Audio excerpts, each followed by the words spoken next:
Good morning to all. I'm Dr. Sabina Enayar, a proud alumni of University of Madras. First of all, I would like to thank each one of you for joining this 2 days international conference on Research Outlook, Innovations and Research Trends 2022. I feel great proud to say that this conference has been organized building on the success of previous meetings. Now, I bid a very warm welcome from on behalf of all the organizers and team to all the renowned speakers and delegates who took out their valuable time and joined us today to be a part of this conference. We are honored to have you all with us.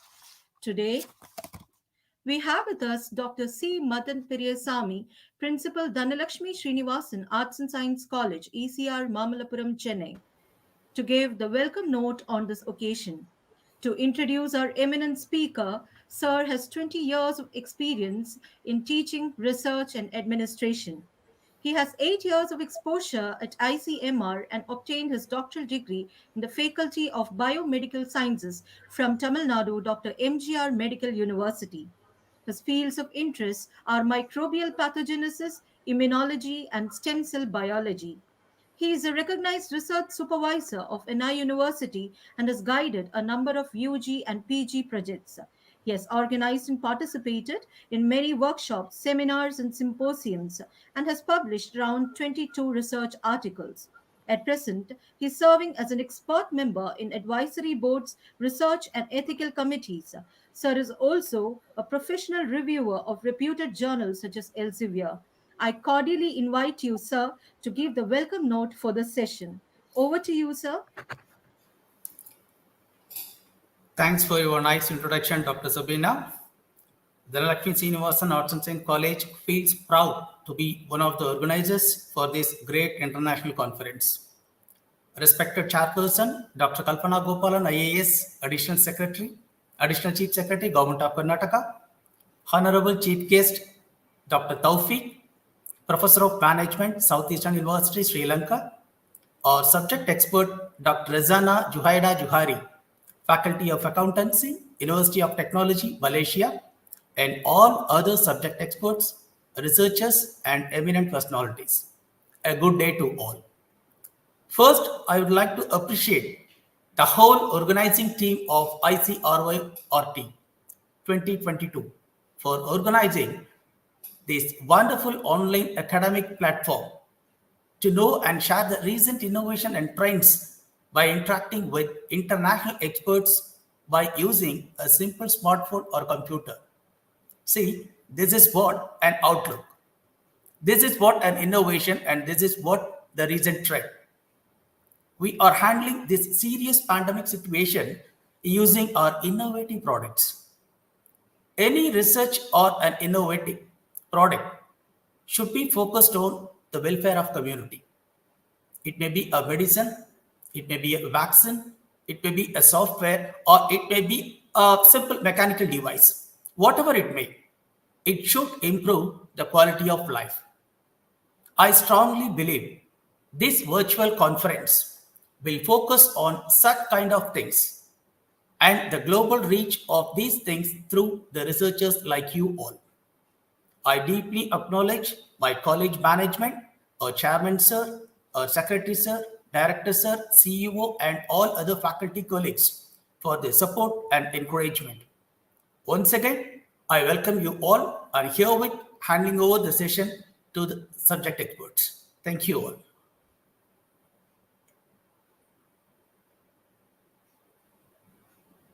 Thank you so much for that influential message, sir. I thanks you once again. Now, I'm extremely happy to take an opportunity to introduce our chairperson, Dr. Kalpana Gopalan, IAS, Additional Chief Secretary to Government of Karnataka, India.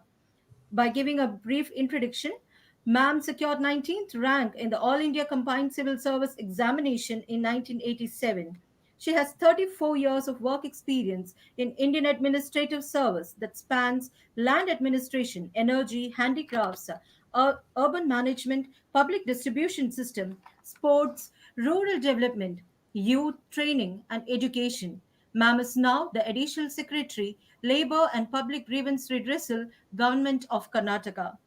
Dr. Kalpana is recipient of the Mother Teresa Women Empowerment Award, International Human Rights Award, the Sexy Brilliant COVID Leadership Award, the Social Activist Pratibha Samman, the South Nation Human Rights Association Award, and many, many more. She is also considered as a LinkedIn Wonder Woman and inspirational leader in 2020. A true versatilist and a hybrid leader, a unique mix of academic and practical experience and that works collaboratively across the private, public, and non-profit sectors. She honed her research skills with a doctorate and master's in public policy from IIM Bangalore. Ma'am thus wears many hats of practitioner, policymaker, scholar, author, volunteer, and a mother. I wholeheartedly welcome you for this international conference. So, without wasting any time, I would like to request Dr. Kalpana Gopalan to enlighten us with her words of wisdom. We welcome you, ma'am. Thank you so much for that very kind introduction. And let me try to share the screen so that we can go from there.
First of all, let me congratulate the organizers and thank them for this opportunity because this was something nostalgic for me.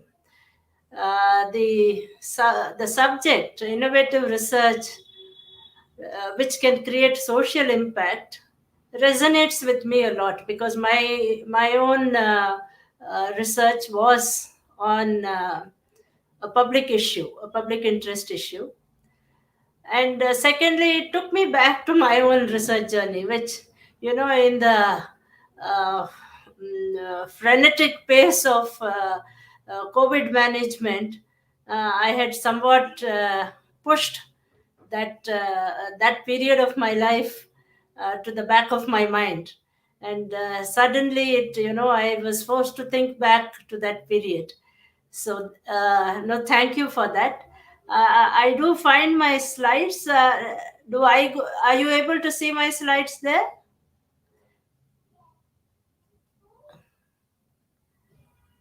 Yeah. Are we? Are you able to see this now?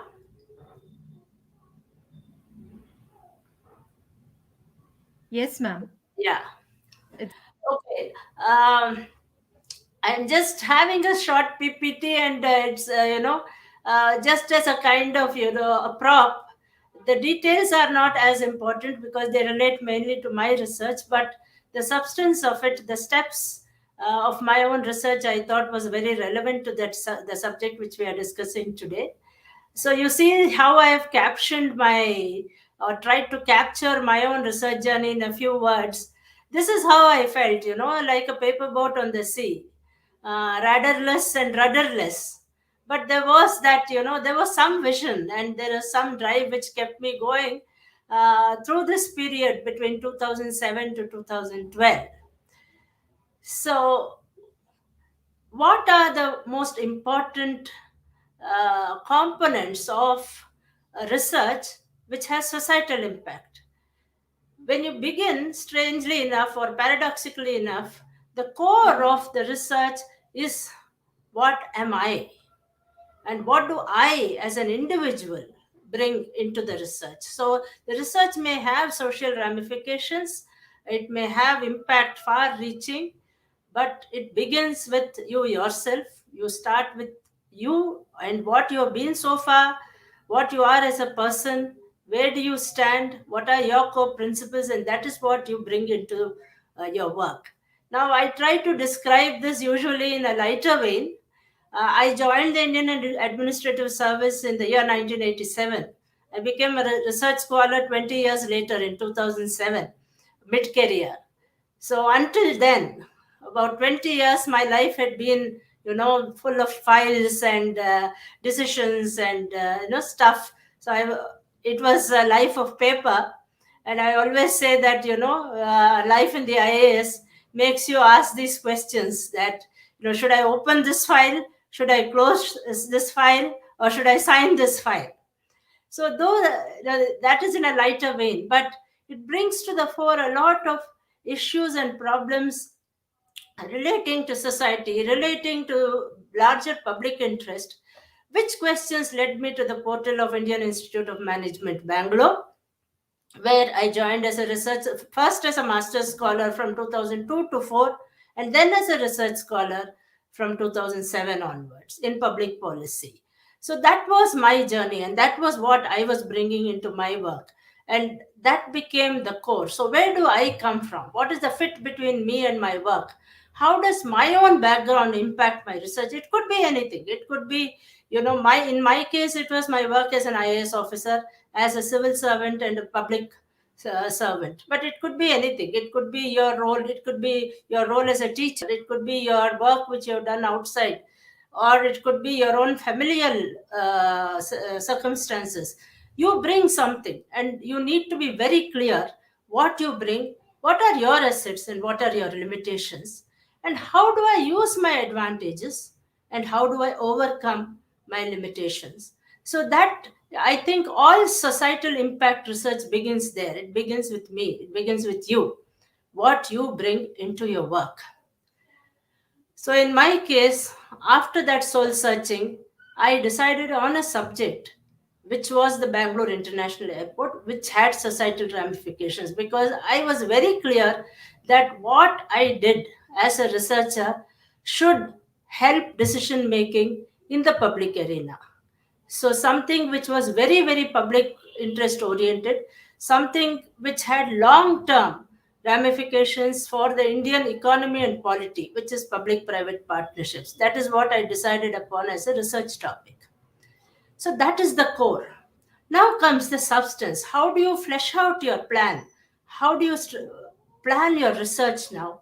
For me, the leitmotif, I think one should be able at the end of your research or in the middle of your research to be able to capture your own, what you intend to do, or the substance of your research in one word or a few words. A word or a phrase should be able to describe what you want to do. So the leitmotif in my case was change. So I think we are using a PPT where it doesn't work, but let me tell this to you in words. When I started my research at the Bangalore International Airport, it was called the Bangalore International Airport, BIAL. And then somewhere along the way, it became the Kempegowda International Airport. So, in that period between the, conception of the airport and its completion, the airport itself, it underwent many changes and change of directions in decision making. And for me, this change in nomenclature, which you're not able to see here because this particular share screen doesn't capture it, it shows that the change in nomenclature becomes symptomatic or symbolic of the changes and the changes in direction which took place in the decision making process itself. So that was the leitmotif of my research. So try to capture your own research in a few words. This does not apply particularly only to societal research. It applies to research as a whole. You should be, at the end of your research, be able to capture your own research in a word or a phrase. And I think all of us as researchers have been confronted with this question: what are you trying to do? What do you want to do? And then we struggle for words. So, somewhere we should be able to find and put our finger on exactly what we want to do. Then comes locating the research. That is the next phase of your research plan. You try to describe your research first, then you locate it in the larger universe of scholarship in that area. And this is what I did. I just mapped the whole terrain, both all the literature and all the scholarship available on PPPs. It could be conceptual, it could be empirical, it could be policy, and it could be journalism. So I took the whole gamut. I didn't just take scholarly works. I took everything which was written about my particular subject. And where did I start my research? I started my research at this point, and then at the end, I am not going to go into the details describing it, it will take too long. But then located my research in exactly this area, where it is informed by the conceptual, policy, and journalistic research in that area, but it stands squarely in the empirical space, developing country oriented, in the case study design, helping to make future policy. So this is where I located my research. So this is the second phase of fleshing out your plan. You start with first who you are, then try to describe your research in a word or two, and then you locate your research in the larger universe of both scholarship and empirical or policy work written in that area. When you are trying to do societal research, this becomes important. When you are trying to do only theoretical research, the scholarship takes predominance. But when we are doing something related to public interest, practitioner literature and journalism also becomes important, because public perceptions are captured there. Then there comes the structure. What are the building blocks of your research? You put the foundation, you go into the structure. Here I tried to capture, in theoretical terms, I tried to make a framework where I could capture my research. And this was an integrative multidisciplinary framework. Again, I will not go into the details, but what is the process of decision making? How does the partnership work? Because I was looking at PPPs, and what are the governance structures responsible? So these were the three aspects of the research which I was going into from a theoretical angle. From the practical angle, I tried to see the Bangalore International Airport, if you can see the central circle, as a product of the socio-economic circumstances in which the idea was born. So there were so many things happening in India at that time when the Bangalore airport was first conceived. Economic reform, the 1991 reforms, there were regional politics growing. Bangalore was becoming the home of IT, and brand Bangalore was growing. There was a political change where, some chief ministers tried to come to the fore by bringing what they consider as progressive policies. All those circumstances gave birth to this idea of the Bangalore International Airport. So you see now that, I started with this core. What is my core? I am a civil servant who wants to bring my own practitioner experience to be reflected in my research. And when I start fleshing out the plan, when I start building the structure of my research, there is a theoretical framework, and then there's a practical framework. So throughout my research was informed by that practical experience as an IAS officer, as an administrator, which I brought into my scholarship. Then came, the other parts, the conventional parts, the research questions, the research design, the methodology, all that are part of the structure, the superstructure that you build. So all this was part of my superstructure. And then comes the writing. How do you actually structure your whole thesis? So I did it in a certain way. you will do it according to the way in which your own subject leads you. Basically, it gathers that momentum and starts leading you. So this was broadly the way I proceeded. And let me then go into the journey part of it. That was the framework part of it. I started, with the idea of doing a case, and I used snowball interviews to select a case. I basically interviewed many public servants and many scholars, and tried to get from them what would be the best case to use. And I started with, a kind of bag of 10 cases, but then, as it grew and grew, it finally got into the single story of the Bangalore International Airport. So even at the time of snowballing, I had already begun data collection, and my guide, who was an extremely experienced person, he made me do this. That he made me do two things. Basically, he made me write the whole story, whatever I wanted to do, in the form of a story. And he said, as you would tell it to a child. So I wrote what, even much, much, much before my thesis, a couple of years before I started writing on my thesis, I wrote the whole story in the form of a story. As though, and my children were young at that time. I think they were in, one was completing school and one was in middle school or something. So I basically, tried to narrate the story to them. And that's how I came up with the story. And then he told me, put a more detailed, more prosaic timeline of events, what happened when, which all of us understand. So that is the next thing I did.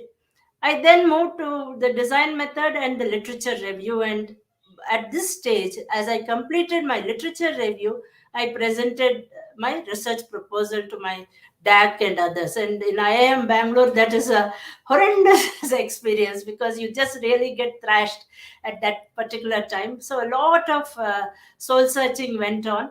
And here was in 2010, 3 years, 2 years ago, roughly 2.5 years, I presented my proposal. And then I went crazy, because I'm a civil servant. I was in a sabbatical to do my research, and I was called back by my chief secretary, by my boss, basically, because they wanted me on a particular assignment in government. And at that time, that was a very, very busy time. I spent about a year in government because there was some problem which had to be solved.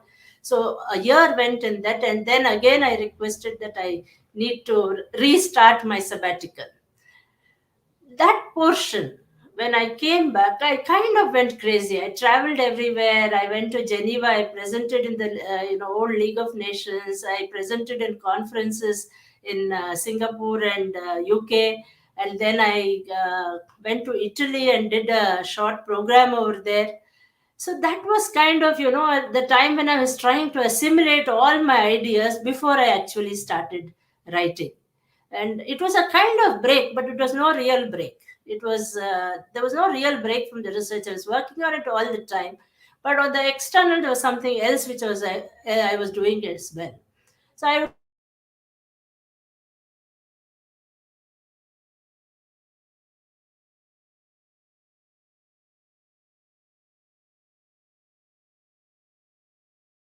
was the first fora at that time. And that was great, because it gave me a lot of feedback. I mean, the best feedback is what you get in discussion and in presentation. So I discussed my work with anyone who would listen. So that was the kind of thing. There were a number of things which at that time were so important. Because I was using, we basically, most of us in our in our theoretical work, we use American theory, but there was a lot of mismatch with Indian data. Finally, I even ended up negating the propositions which I had initially made. You know, and how do I avoid the bias of a civil servant? Because the decisions in this case which I was doing was taken by civil servants like me. So how would I be accused of bias? How do I, safeguard against that? And the data was messy. It was in different forms: soft, hard, something from memory. So how do I, clean it and fit it into a theoretical framework? Those things kept me awake in this period when I was drifting purposively. So finally, this is what I decided, that research itself is, a narration of a series of decisions and the justification for those decisions. And that is the shape which my thesis basically took. There is no one right way in which you do study or present your thesis, and you are always making choices. In my case, I had to make the choice of uh, what case I first to do the case study, do a case study, and then which case I was going to work on, and what decisions. In fact, I started with a basket of 10 cases, as I said, and it was one of my guides who saw the amount of data I was collecting, even at that very inception, and said, "You limit yourself to one case because you have too much data. You will not be able to make sense of all this together." So then, I had to gradually snip away the extra fluff and then focus on this one case. Within that case, I wanted there were a series of about 15 or 20 decisions which were critical to that project, but then I had to zero them down to three. And then this is something which I told you earlier. Almost from the beginning, I was writing it all down.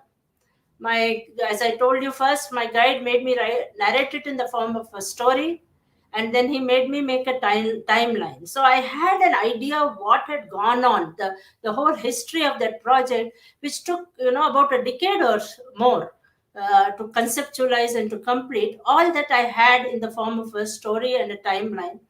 Then when I started presenting in that period, after my research proposal, when I presented in various conferences, there was always a PPT or a talk which was written down. So those ideas which you have in your mind, they should be articulated in words. Otherwise, you'll find yourself working in cross purposes. And then this was something brave which I did, which people don't do and scholars don't do very often. I did it, and I encouraged my own peers in the FPN program in IIM Bangalore to do this, that we put it out there, we discuss it. So we used to spend, if two of us were in the room together, then I would say something that this is what I'm going to do, and the other person would discuss it, argue about it. And in those arguments and those discussions, clarity emerged. So we were a kind of support system to lose an informal support system, but we were a support system to each other. So, and we always, and this would have happened to you, we always are very good at commenting about other people's research. So it helps a lot when somebody is telling you what you're doing right and what you're doing wrong. You see, so put it out there. And I feel that scholars don't do this enough. They hug their research themselves as though it's some precious baby. No, just let that baby be a bird and fly. And you'll get a lot of feedback. And I did this in that whole period when I was drifting purposively, that I was willing to talk about my research to anyone who would listen. And even some people who didn't want to listen. I would draw, and I always got back some feedback or other, which was extremely useful to me. So these are, some of the choices which I made at that time, which I thought it would be nice to share. So thank you once again, IJSRW, for, taking me back on this nostalgic journey. And I think I've lived up to what I said, that whether you wanted to know about my research or not, I wanted to talk about it to you. And thank you all for this opportunity. Thank you very much. Thank you, ma'am. I thank you from bottom of my heart for taking time from your busy schedule. Your wise words help magnify our cause in the best possible way by guiding the right ways to move on with the research. I thank you once again, ma'am. Thank you so much. Thank you so much. Now, we have with us, and we are honored to have with us our chief guest for the session, Dr. M.H. Tawfiq, Senior Lecturer, Faculty of Management and Commerce, Southeastern University of Sri Lanka. Sir has a doctorate in information science, a postgraduate diploma in managerial control and management information system, Master of Business Administration in Management Information System, and bachelor degree in business administration. He has also served as senior lecturer in Department of Management and a quality assurance manager. Dr. Emaj Tawfiq also holds many administrative positions like Director of the Center of External Degrees and Professional Learning, Subject Coordinator, Coordinator for the Postgraduate Program, Student Counselor, Mentor, Industrial Coordinator, and a member of Curriculum Development and Quality Assurance and Accreditation Cell. He has published more than 16 journals, conducted around 12 conferences, also been an editor and journal reviewer.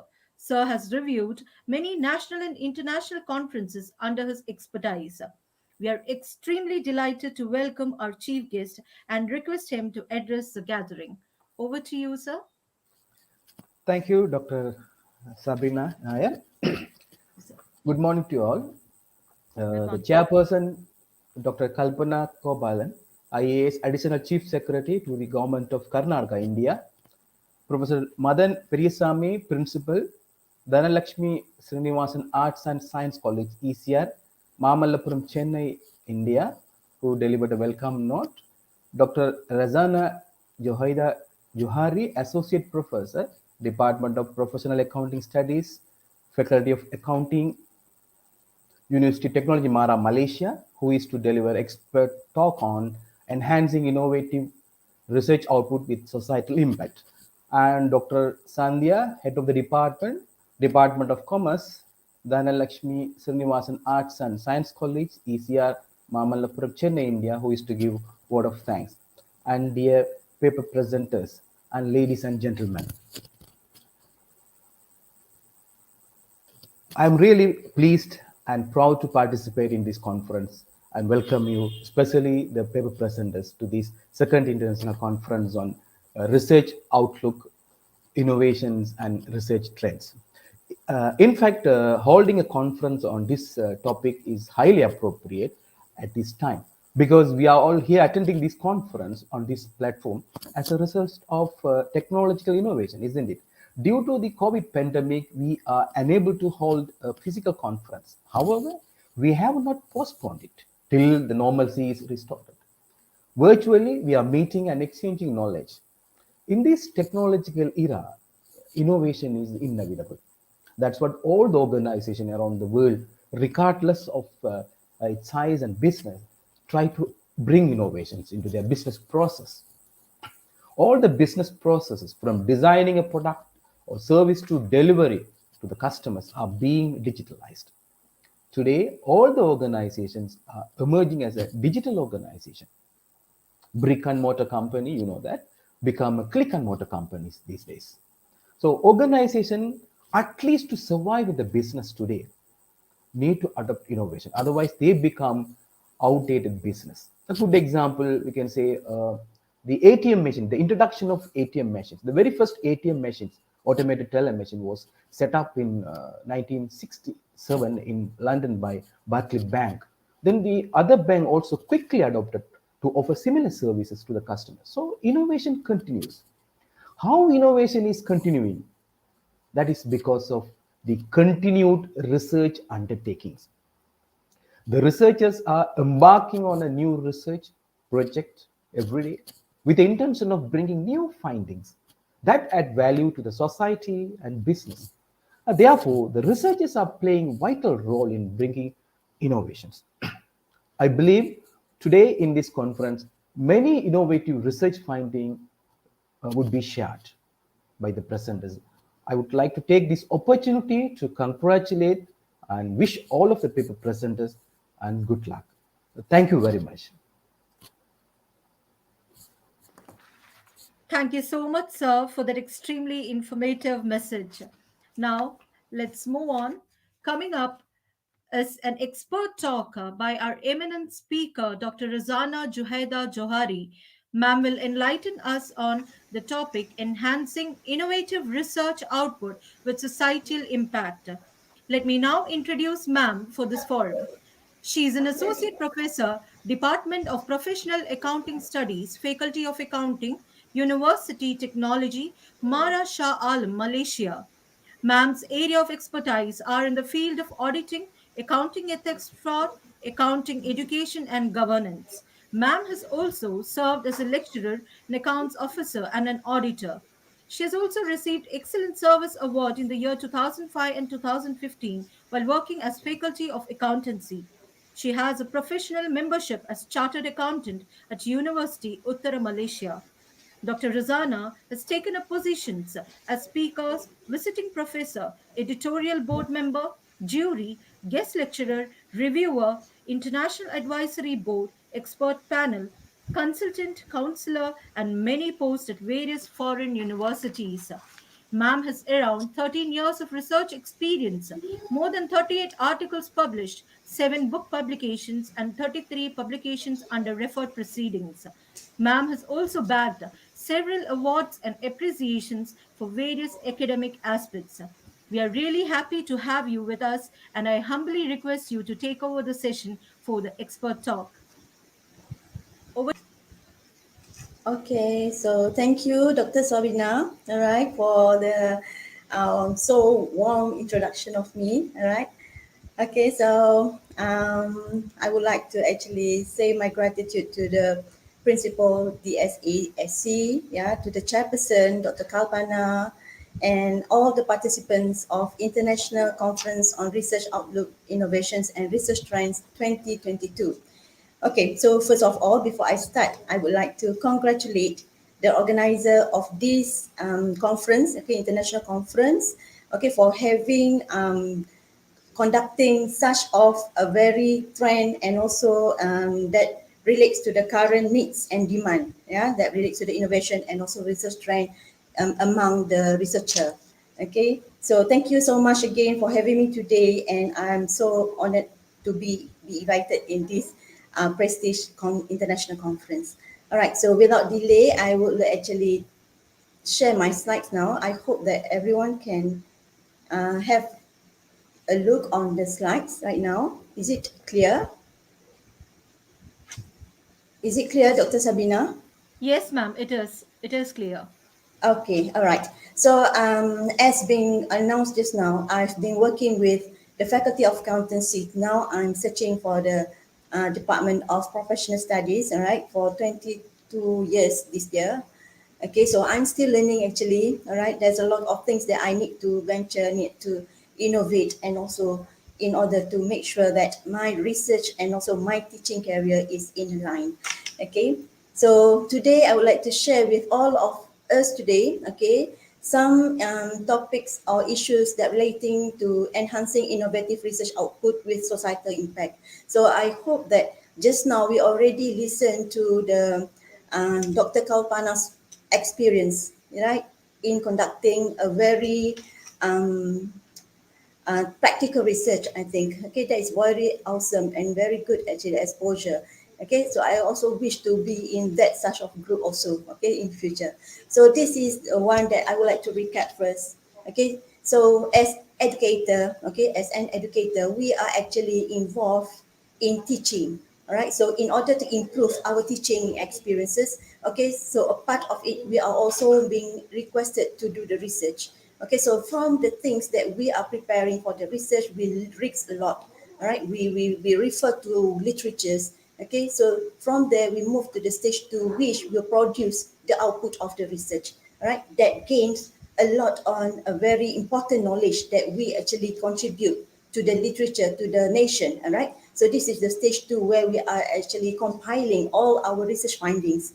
Okay, but then as the things or the trends is being running out to us, okay, we need to move, okay, from our output, okay, based on the research that we conducted. Okay, there are some researchers that can actually help others, can actually help people outside, all right, can actually improve the system, can actually increase the effectiveness and efficiency of the program, of the systems that the company or maybe the nation that actually running or towards, looking towards it. All right, so this is where the researchers are starting to innovate. All right, and what we already, I think, witnessed right now, there are a lot of innovation is the exhibitions that being conducted. So from there, we are actually the researchers with the output of the research, okay, join the innovation exhibitions and promote their output, research output. All right, and that is where they comes out with the medal awards, gold medal awards, silver, okay, and also the bronze medal awards that recognize the output of the research, which is practical or can be commercialized. Okay, and then it moves to the stage 4, where the university and industry will collaborate. Okay, based on the findings, based on the output that already being entered into the exhibition. So maybe from there, the industry actually can have, okay, can get, okay, the important or the need, okay, of what they can actually utilize the research output in order to make it in a practical way. Okay, so this is the stage 4 in which I think we are going towards that. All right, and we are going towards that already actually. All right, but more emphasizement is actually go beyond what we have right now. All right. So this one is a quotation, okay, by Thomas Henry Huxley, where he mentioned that the medieval university looked backwards. It professed to be a storehouse of old knowledge. Yeah, before it comes to the idea of innovations, exhibitions, of the commercialization. So it seems that what we actually found from the research is being kept, all right, as the knowledge that being actually add up from time to time, all right. But the modern university looks forward and is a factory of new knowledge. So these are the things that new trend, okay, of the universities nowadays. All right, we can look over, if we look on the Western countries, of course, they are more advanced in this such of commercializations of research output. All right, but in the developing countries, okay, like nation, I think we are still learning on it and we are looking forward for that. All right. So over the past 2 decades, universities are being increasingly considered as a source of creation. So universities are moving from their traditional roles of research, teaching, and knowledge dissemination to more advanced role, all right, which can create the spins off and promoting academic entrepreneurships. Okay, so this is the new responsibilities of the new current era of universities. Okay, so Cohen highlighted the need to emphasize the transfer and commercialization of knowledge generated within universities. Right, whereas other scholars also points towards the growing need for university to disseminate their generated knowledge. Okay, so this need to be done beyond the narrow boundaries of the academic community. We need to go outside. We need to make the people in the real practice know what we can actually contribute to them. All right. So universities and governments in developing nations have shown greater interest in university spin-off and academic entrepreneurship as a means of building links between university and community. We cannot only keep on our community, academic community only. All right. We need to spell it out. All right. We need to make it happen. Okay. And the society can actually reap the benefits of successful research studies only if the results are converted into marketable. Okay, so as I mentioned just now, if we just keep into our community, academic community, so it will not be the one that can be cherished and flourish. Okay, so what most, okay, of these names are concerned with the assessments of social, culture, environmental, and economic returns from results or product of publicly funded research.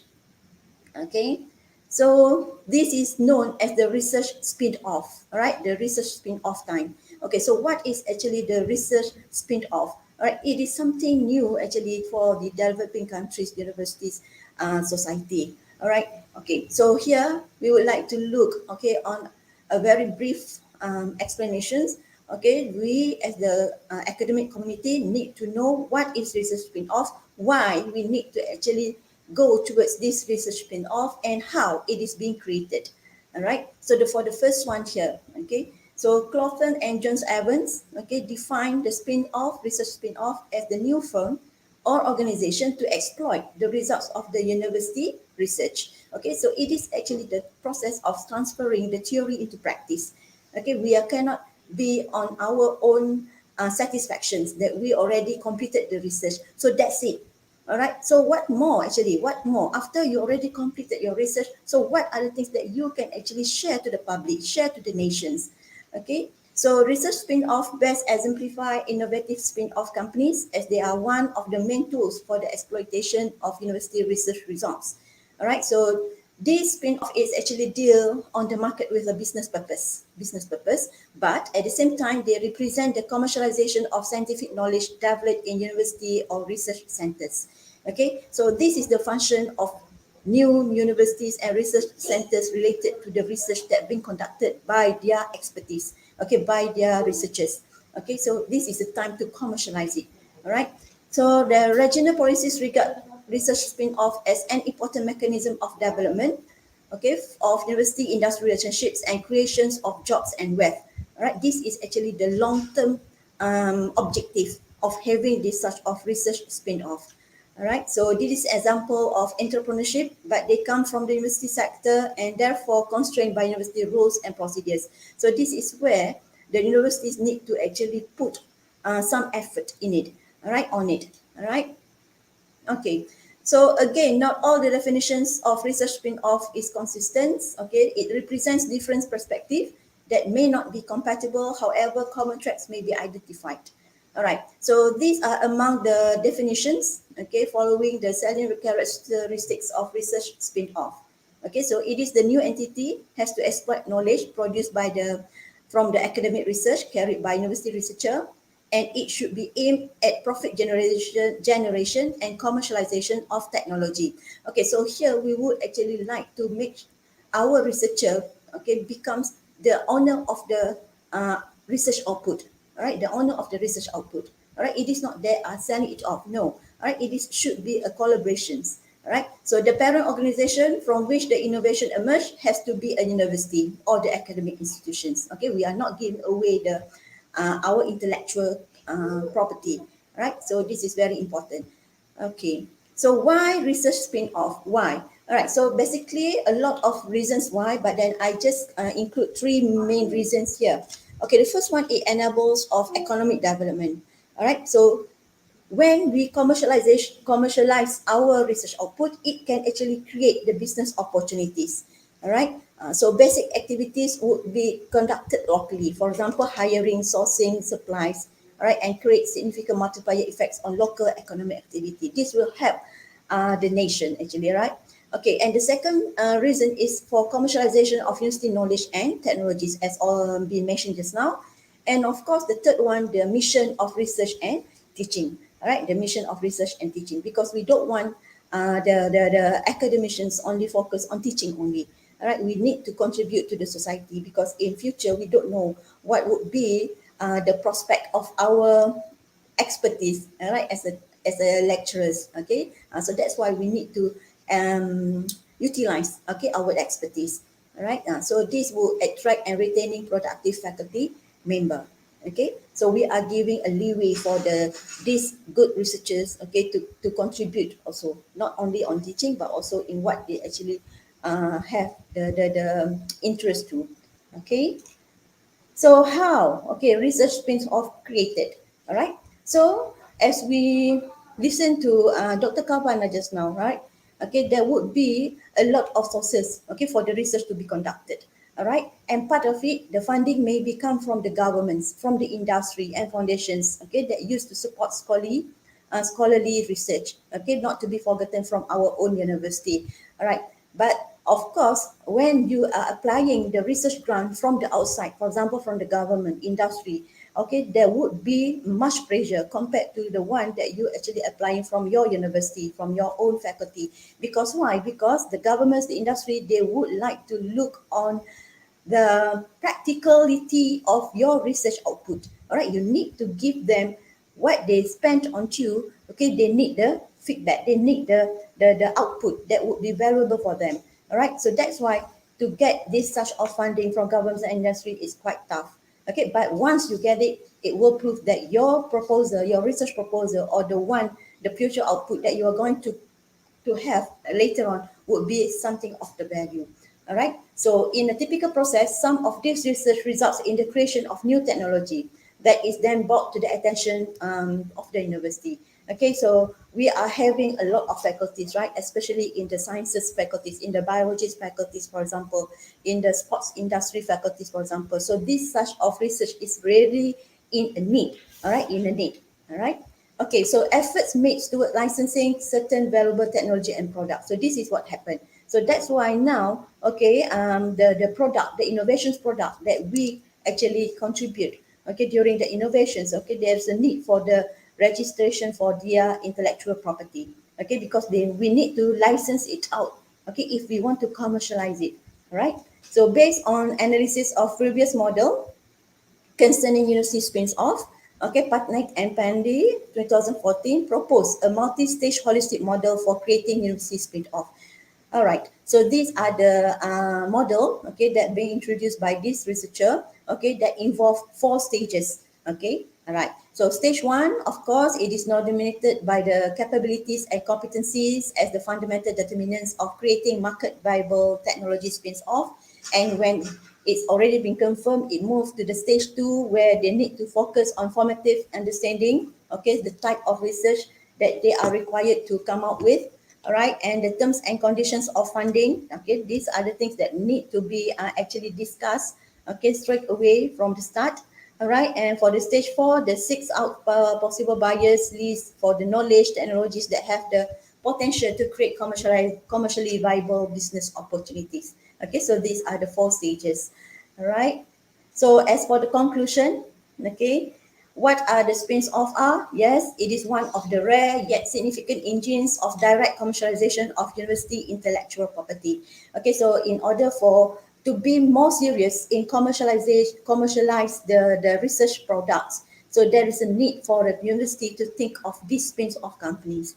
All right, so it is a valuable entity because of the various benefits they might bring to the universities and society at large, and also a source of local and national economic growth with the capability of providing significantly higher revenue to the universities as a result of equity partnerships between universities and the spin-off. Right? So I think that would actually conclude the presentation just now. But now I just want to share some experiences that we have in my university. All right. So these are the things that we are actually doing, moving towards the research spin-off. All right. So basically the research spin-off is activities towards the research spin-off activities are being conducted in accounting research institutes and also in the Faculty of Accountancy, right, for UiTM Malaysia, University Technology Mara Malaysia. So basically there are 4 activities, okay, as we can see here. Okay, we have involved in economic transformation program, empowering entrepreneurial practices, empowering community integrity awareness, and also university industry collaborations with enforcement agencies. Okay, so this is only 4 examples of other projects that have been conducted. All right, so for this one, okay, this one involved the economic transformation program by having the knowledge transfer research grant. Okay, so for this one, this is a discussion between the faculty members, accountancy faculty members, okay, my colleagues here also, okay, become the researcher of this knowledge transfer research grant. All right, so what they did for this project is they conducted a training sessions, all right, from the researcher from tax research cluster of Faculty of Accountancy UiTM in collaboration with Teras Sendian Berhad. So Teras Sendian Berhad is a private company that actually given the grant to this group of researcher. Okay, so the objective of this program is to enhance a systematic accounting and financial reporting and tax awareness among the ASNAF entrepreneur. All right, so what do they do actually for this program? They develop accounting and tax system to assist entrepreneur in managing accounting and cost computation effectively. Okay, so these are among the activities that they already conducted. All right, and the outcome of the program. All right, so this is a win-win situation actually. Okay, so this is another example of economic transformation program. Okay, for this one, we concerned with the Islamic Microfinance Research Project, which was initially embarked in Tanjung Karang, one of the sub-states in Malaysia. Okay, through the Amanah Ikhtiar Malaysia Sahabat, is now replicated in Kuala Terengganu and Melaka. We started in one part of the countries, okay, one part of the not countries, the what we call here, we name it as the era. All right, so it is actually a sub cities, okay, the Tanjung Karang, and it's been replicated to Terengganu and also Paka, another state. All right, so we can see it is evolved. Okay, So for this project, Accounting Research Institute has successfully linked the entrepreneurs with Maiden Holding Berhad.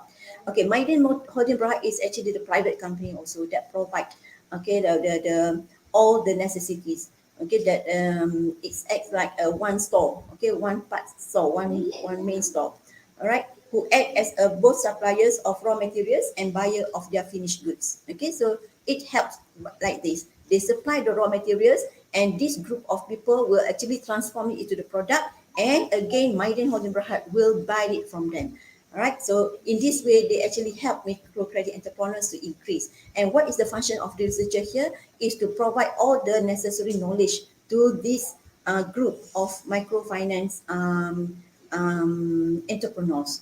Okay, so this is the examples of the activities that have been conducted. All right, this is the main company, the Maiden Berhad just now. Okay, so these are the participants of the program. All right. And this one, empowering entrepreneurial practices. Okay, we also have this session, okay, through the Smart Partnership. All right, so this is a collaboration effort between the Faculty of Accountancy and also Hybro Senior Berhad, okay, the private company, in conducting transfer knowledge program activities on bookkeeping hands-on workshop. All right, so the participants are all the small entrepreneurs, okay, in Saujana Utama District, Selangor. All right, so this is the event when it took place in our faculty. All right. And this also another example of the establishment, okay, of the factory, FACT3, right? It is established, inspired by the faculty's priority areas to provide income generations and also to drive the entrepreneurial awareness, okay, among the graduates, and also to make a collaboration, right, between the researcher in the Faculty of Accountancy and also the private company, which is Stone Pot Services Sdn Berhad. Okay, so this is where we actually giving a train to our students, own students, okay, graduating students that are going to become the entrepreneur after they graduating or during their study. Okay, so this is another activities, empowering community integrity practices. Okay, so again, this is through a smart collaborations that are being tied together with the Institute of Malaysian Integrity, the Malaysian Institute of Integrity. Okay, so for this program, we are actually being together, back together, come up with one measurement for the corporate integrity in Malaysia. All right, and it is being used by this Malaysian Institute of Integrity nationally. All right. So these are the workshops, okay, the series with private and public agencies. As you can see here, we get our researchers, we get our expert person to talk to the private and also public agencies, okay, with the collaborations with Malaysian Institute of Integrity just now also. Okay, and the last one is the university industry collaborations with enforcement agencies. Okay, so this is a very good collaborations actually, because we tied to the enforcement agencies for Malaysia. Okay, for example, Royal Malaysian Police, Royal Malaysia Custom, Inland Revenue Board, right, Enforcement Department of Bank Negara Malaysia, okay, the Institute of Banks in Malaysia, Registry of Societies. Okay, we get together, be together with them. And then from here, we are actually doing research that will fulfill their needs. Okay, so that's why, okay, a part of this collaboration, the output is conduct research and conferences related to financial crime and money laundering.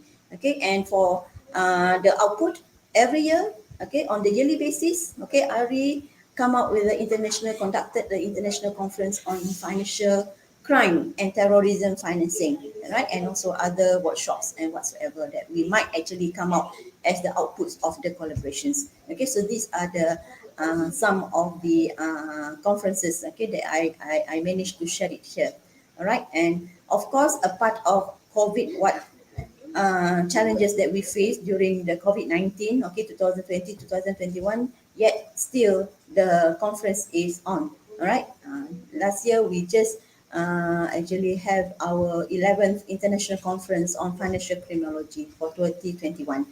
Okay, so with that, I end up my presentation. Thank you very much for listening, and I hope that I could share, or I have shared something that would be of the value and would be give some insights, and also maybe can encourage we to come up with a more innovative research, okay, output. All right, so with that, I thank you. Yes. Thank you for your stimulating presentation on innovative research output, ma'am. I believe we can benefit from the methods you suggested for conducting research in new trends and practically implementing the practices in the day to day life. It was really appreciable, ma'am. Thank you so Thank much. you. Thank you, Dr. Sabina. Okay, Thank you. so okay, I would like to excuse myself because I have a lecture. Sure, ma'am. Sure, sure. Thank you Okay, so so much, all ma'am. the best. Okay, all the best for the presenters of the conference. All right. Thank you Glad so to much, have ma'am. all of you here. All right. Same Bye. here. Bye, ma'am. Assalamualaikum. Yeah.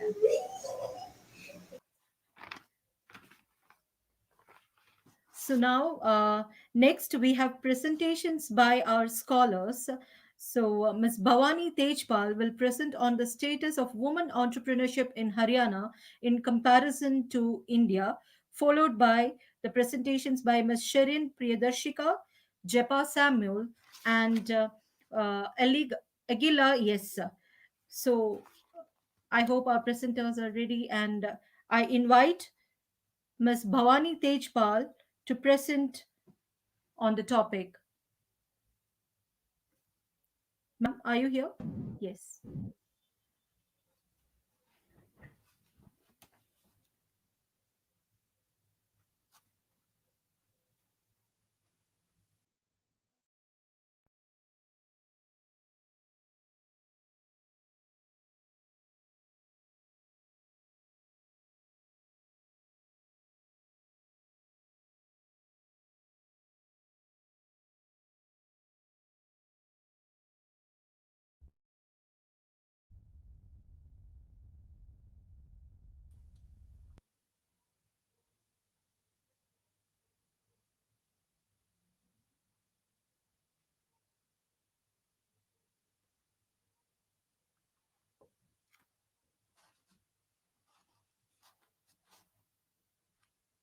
Ma'am, you're not audible.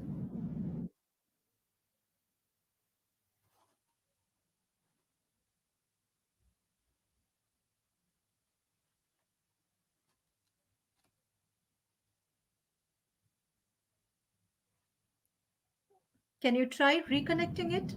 Yes, yes. Now I think I can hear you. No, ma'am.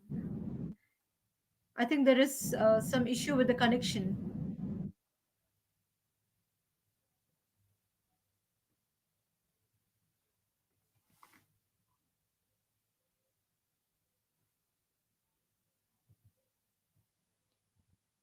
I think we can invite the next participant by the time ma'am can resolve her issue. Ms. Sharon Priyadarshika? Yes. Ms. Sharon Priyadarshika will present on a study on COVID-19 detecting using AI and DL techniques. Yes, Miss Sharon Priyadarshika, can you hear me? Hello, ma'am. Am I audible? Yes. Yes, yes, you are. Ma'am, if possible, you can switch on your video also. Uh, I'm sorry, my parents won't allow me to switch on the video Yes, ma'am, as it's it is okay. screening on the YouTube. Yeah, Okay. Sure, ma'am. No issues. You can continue with your presentation. yeah. 1 minute. Let me present the slides. Okay, hi everyone. I'm Sherin from Stella Maris College, one of the author of this paper, and the other author is Ms. Blessy Bose, who is the assistant professor of Stella Maris College. As you could see on the screen, my topic is a study on COVID-19 detection using AI and DL techniques, as it is very important to treat, detect, and reduce the transmission of the virus. Various AI and DL techniques have been used to develop various predictive models in order to detect the infected persons within short span of time. So this is the agenda of today's topic. We will see each topic in the upcoming slides. So the purpose of this review paper is to review the AI and DL algorithms in detecting COVID-19 patients based on the accuracy. So it's important to detect the patients in order to get treatment immediately and to avoid community spread by isolating the infected persons. AI and DL techniques have been immensely used in Medicare system for speedy and accurate diagnosis of various diseases. Here in all the papers, chest X-ray images and CT images are used as data sets. So DI and AI techniques are used for image detection, segmentation, and also for classification. For example, to, to crop particular part from the image, segmentation was done, and to detect whether the person is infected or not, image detection was done, and based on the classification was done. Coronavirus disease 2019 is the abbreviation of COVID-19, which is the most contagious disease caused by SARS-CoV-2 virus. Many variants of coronaviruses are exist in the world, among which 7 variants are most dangerous to humans, and this SARS-CoV-2 is one of those dangerous viruses. The virus can be transmitted through droplets from the mouth and nose, which can be settled down on the environment and causes the transmission of those viruses. To prevent ourselves from being affected, everyone should strictly follow the COVID protocols like wearing masks, using sanitizers, being vaccinated, etc. RT-PCR test is one of the tests which is considered to be the standard test methods for diagnosing COVID-19. Though it has high accuracy, it also has limitations such as shortage of test kits and also taking long duration of times, nearly 4 to 6 hours to detect the infected person. So for all these reasons, various AI and DL algorithms have been used. So these are some of the algorithms like fuzzy color technique, mobile net V2, efficient net B0 are some of the techniques which are used to enhance the performance in image detection as well as in image analysis. Among all the models that are going to be discussed in this paper, the hybrid 2D curved transform CSSA efficient B0 model and the SVM model provides 100% of accuracy in detecting the COVID-19 patients. Um, to complete the work smarter and faster than humans, AI-based algorithms are mostly used. DL is a part of AI which provides fewer complexity algorithms and it gives us the predictive models. Here it helps to classify the COVID-19 patients from the normal person.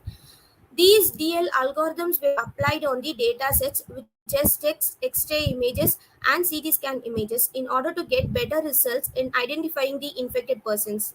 So to enhance the accuracy, data pre-processing and data augmentation is done on the data sets. Transfer learning, which is the part of deep learning, is also used by many proposed models. Why? Because this transfer learning uses the pre-trained model which are already existing that can be applied to the related new problems. As it reduces the work of the model, so we don't want to start from the scratch. So this is the table I have created for all the 10 papers that I have reviewed. So pre-processing is how we are preparing the data in order to train the model, and this pre-processing includes cleaning the data as well as organizing the raw data in order to make suitable model for that we have to create. And data augmentation comes under the pre-processing techniques, which is used to increase the size of data by adding some modified copies or by creating new synthetic data. Optimization method, which is used to provide us the better performance in obtaining the results. So in the paper 1, author classifies normal people from the COVID-19 people and the pneumonia affected patients using the hybrid technique. Real raw chest X-ray images are taken as the datasets, which has been synthesized using image processing techniques, and then it converted to a grayscale image. Now the dataset consists of real raw image as well as the synthesized image. So for each image, 2D curved transform is applied and the optimization is done using CSSA algorithm. The efficient B0 deep learning model is used for classifying the COVID-19 patients, pneumonia affected and the normal people. So the evaluation done using the performance matrix here, and the accuracy got by this model is 100% accuracy. So in the second paper, the author proposed a deep learning model based N-cognate neural network model. So they have used 142 images from different sources. Data pre-processing and data augmentations are performed so that all the images are resized and rotated to get the same size images. VGG16 is used to extract the features which was considered to be the pre-trained model. The proposed model has the threshold value of 0.5 and the optimization was done using Adam optimizer, and this model detects the patient COVID-19 patients at 97.62% of accuracy within 5 seconds of time. In the third paper, the author uses SVM classifier to classify the COVID-19 patients. The dataset has nearly 295 chest X-ray images. To avoid noise and to improve the quality of the image, fuzzy color technique as well as static technique are used. MobileNet V2 and SqueezeNet are the pre-trained models used to extract the features from the datasets, and the SMO algorithm is used to extract the efficient features.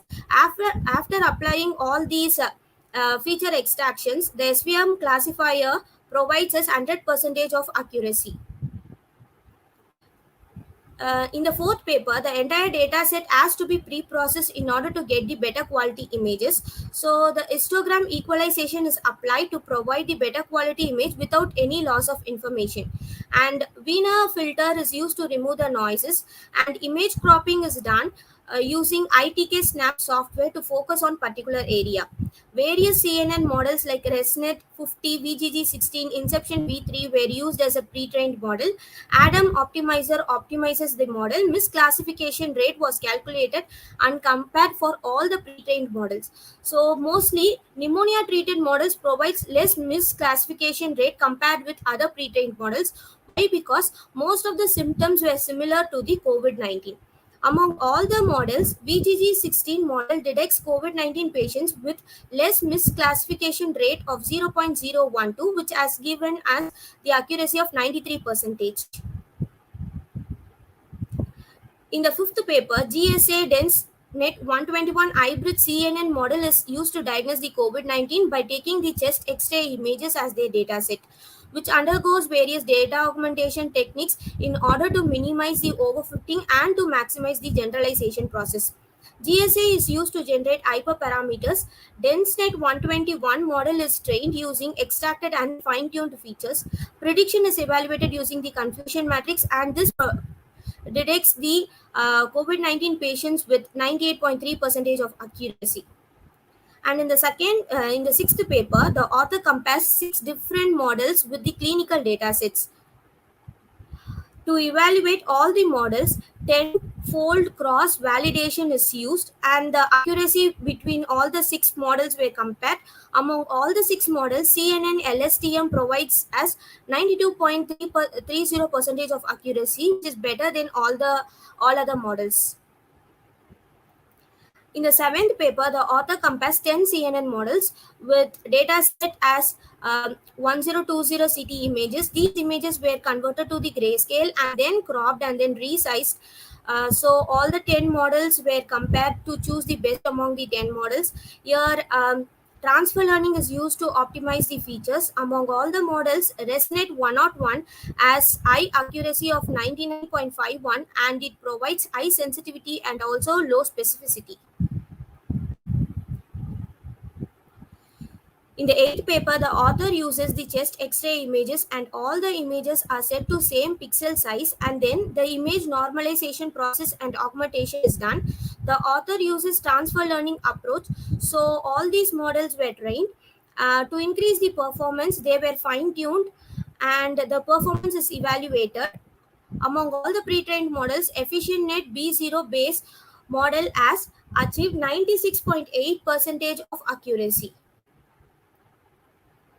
Here, the prediction was done on the state and the union territories on a daily or the weekly basis. So, RNN-based LSTM was used as the prediction models. Here, the LSTM has 3 types: deep, convolutional, and bidirectional LSTM models. Hyperparameter tuning was done, and Adam Optimizer was used for optimizing the MSE loss, which is mean square loss, and based on MAPE is the mean absolute percentage error. The percentage error was obtained. So the model with less error considered to be the better model. So among all the 3 models, that is deep, convolutional, and bidirectional gives the less error rate of 3.22. So that one is considered to be the best among all the 3. In the 10th paper, more than 5,000 X-ray images are used, and it undergoes data augmentation process. Data balancing and fine-tuning was also done. GDNN is compared with all the existing all other existing models and accuracy is evaluated. The accuracy is analyzed for 10 trials with 100 iterations, and the same is performed for all the pre-trained models also. So after comparing all, the GDNN model, which is the proposed model, has given the high efficiency of 98.84 percentage. I'm concluding by stating that to avoid large number of deaths, COVID-19 must be controlled by following all the protocols and by treating the infected persons as soon as possible.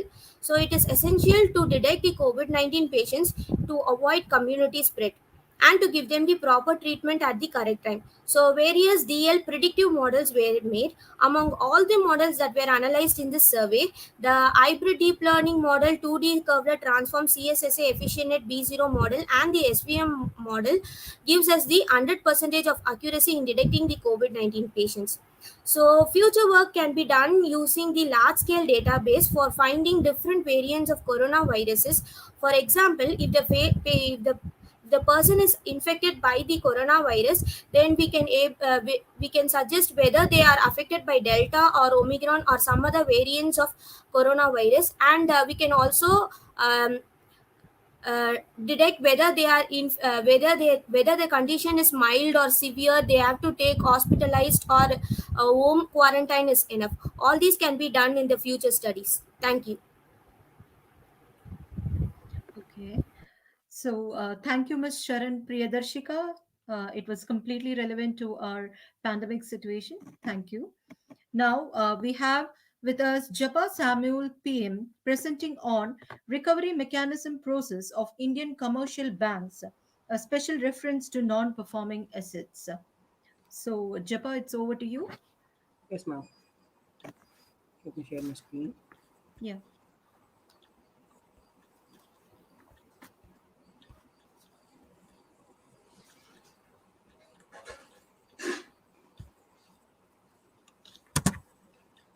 Once.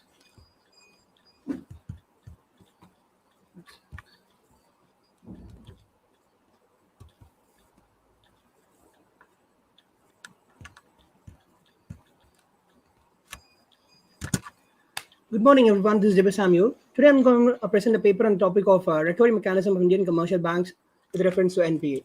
First of all, we should know what is NPA, and this is what are the causes done by the NPA in the society, particularly in the bank industry. Because NPA is a thing, it's non-performing asset when a person acquire a loan, and if he fails to pay a loan on time, because with RBI has certain rules that if a person or any financial or avail any financial assistance from the government, from the bank or any financial agencies, he have to be pay back the loan within 90 periods. Now RBI has make it to 180 periods, 180 days.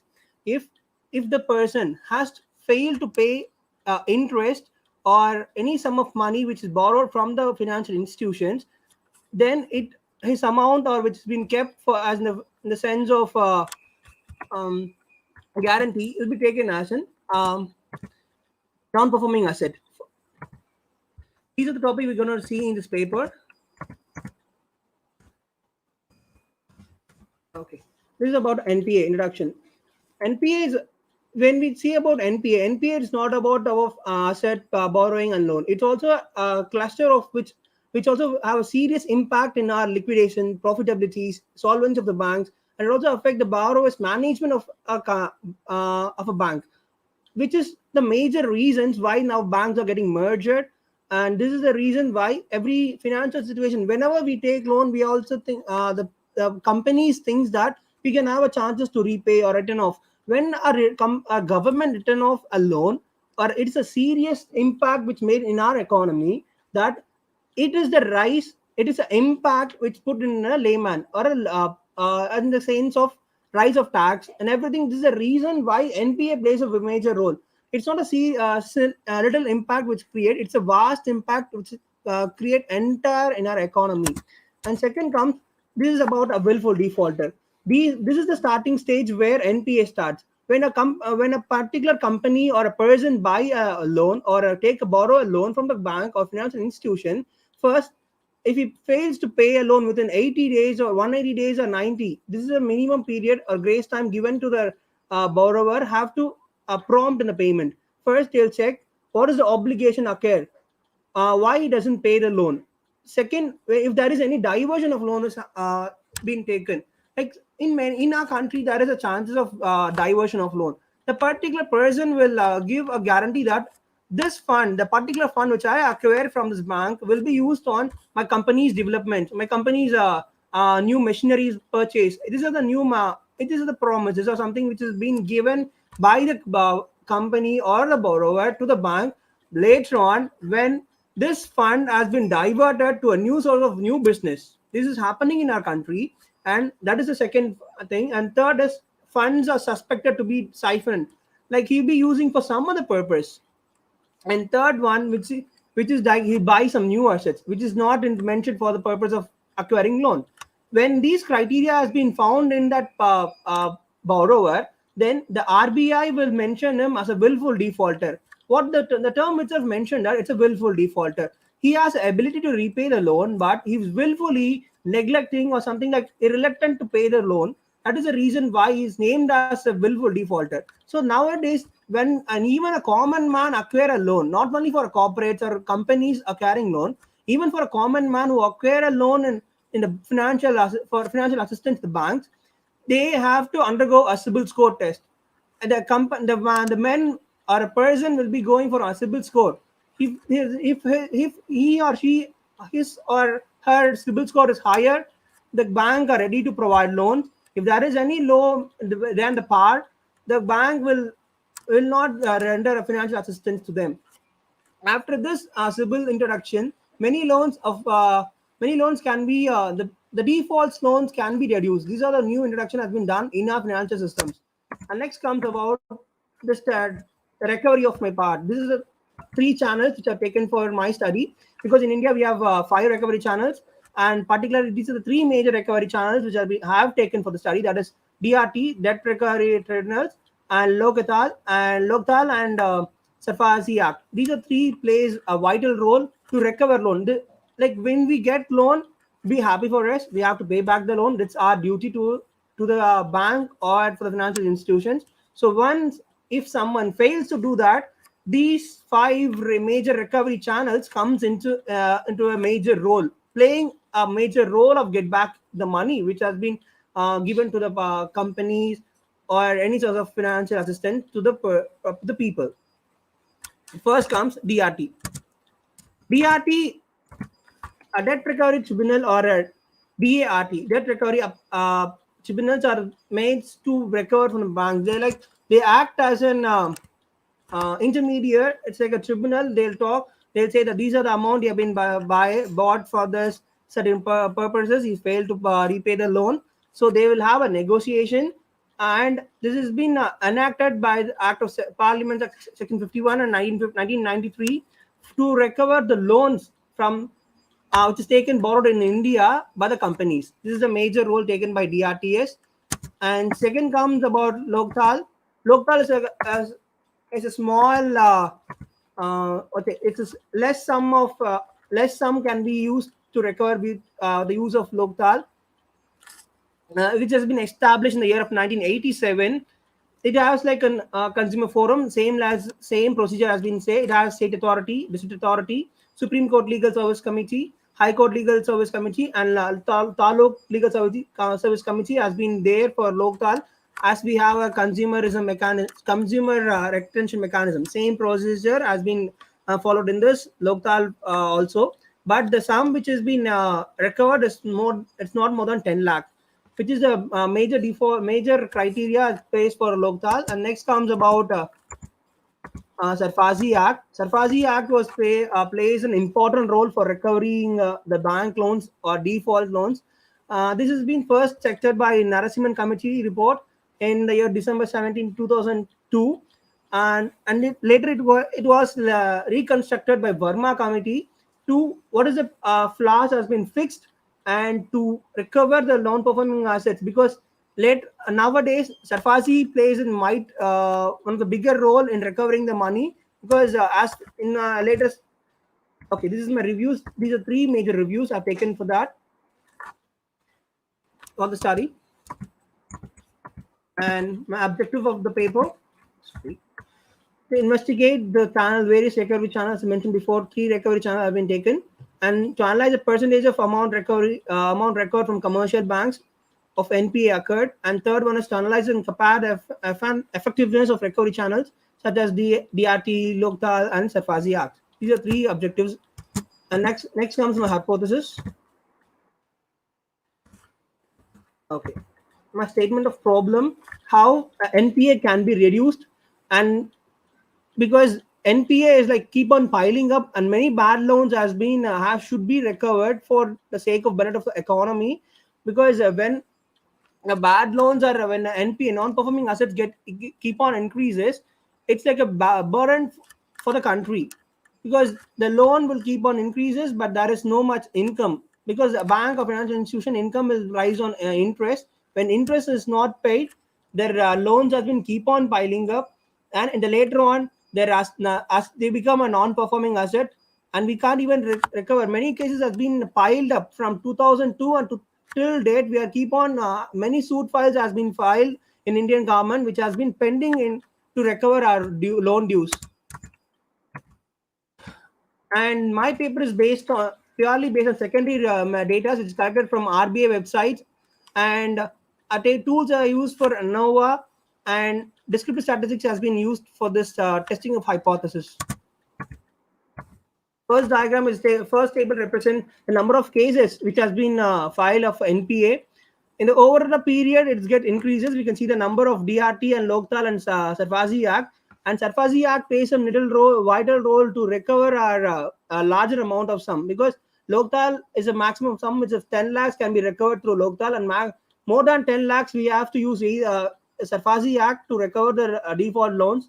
And next, the referred cases have been put in the chart form, and we can find that Sarfazi and Loktal has plays an important role in the period of 2019 and 2018.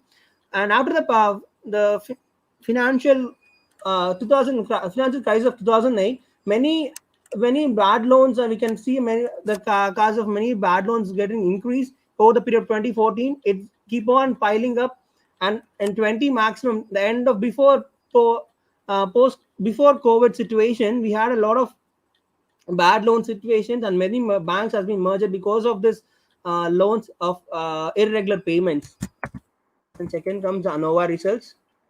ANOVA states that the value is p-value is 0.0, so it is less than 0.5. So we reject that. So the bank have to make some corrective measure to increase and safeguard the credibility of banks, because when we are lending, we have to check the credibility of the person, of the borrower before we lend.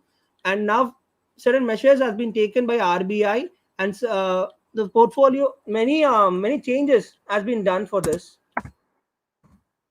This multiple comparison of recovery channels of Loktal and DRT and Sarfazi and Loktal. So this table also signifies that this value is less than 0.5. So if we reject that, which implies that this DRT, Loktal and Sarfazi Act is playing some vital role in recovering of the bad loans which has been dealt for so many years, and suit files has been pending on that. This is the percentage of amount recovered in the various channels. In the channel, we have Sarfazi has a higher rate, and we can see the Sarfazi Act. The Sarfazi Act has a higher rate of return, and Loktal, and comparatively Loktal and DRT has. Okay, I'll go for my major findings. Major finding of the study which has been taken, the amount conclude that the study concludes that there is a main difference between the amount of cases and the amount of amount recovered from the mechanisms. That is a main difference. And second thing, it's the represent channel is insufficient to deal with many problems, because when we take in the government or legal form, it has a many years to recover a single problem, because when it's case for when a suit has been filed in a case, it has taken a longer period to recover loan, maybe years and years. Many cases has been in the pending. Even in the case of many willful defaulters, we have know that has been more than 2,500 has been willfully defaulted. It was given by our parliament. they list finance minister are listed that these are the companies and the directors has been listed as a willful defaulter, and still yet to recover many more money which has been dealt. And these are the suggestions.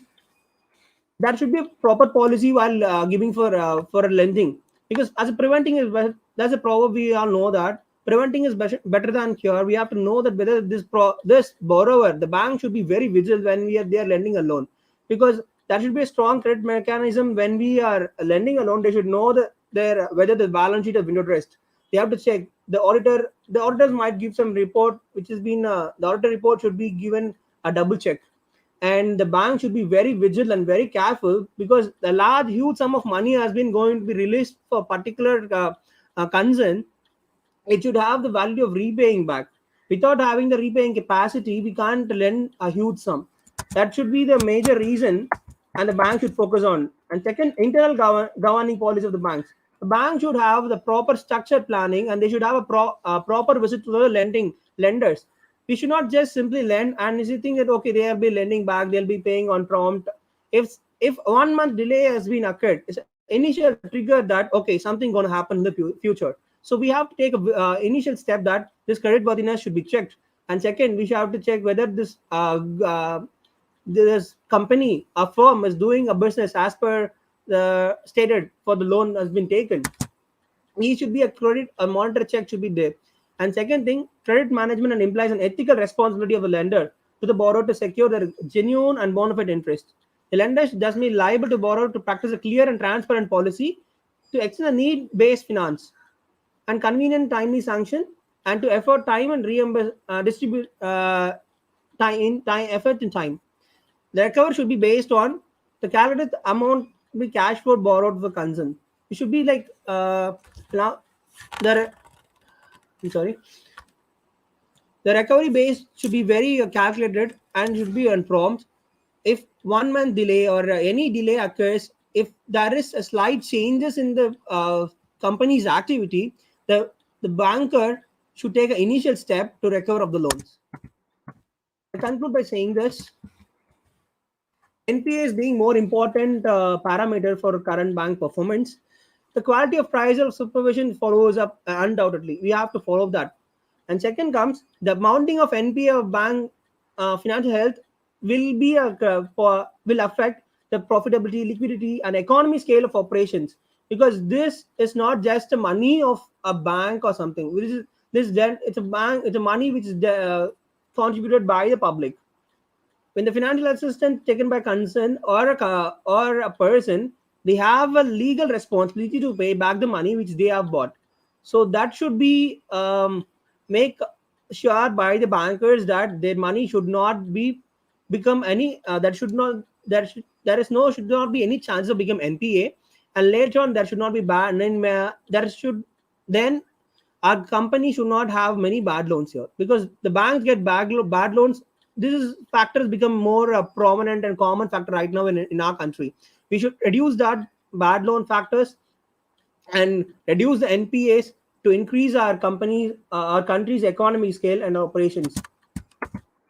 This is my reference, and thank you for the wonderful opportunity. Thank you. Thank you, Mr. Japa Samuel. It was really contentful on account of non-performing assets. Thank you very much. Thank you. Now we have Agila Yes presenting on a comparative study of audio to sign language translators for effective communication with the hearing and vocally impaired. Can I have Agila Yes? Yes, ma'am. Can you hear me? Ma'am, can you hear me? Yes, ma'am. I can hear you. What about you? Yes, it is audible. You Okay, can ma'am. start. Thank you. Okay, Thank ma'am. you.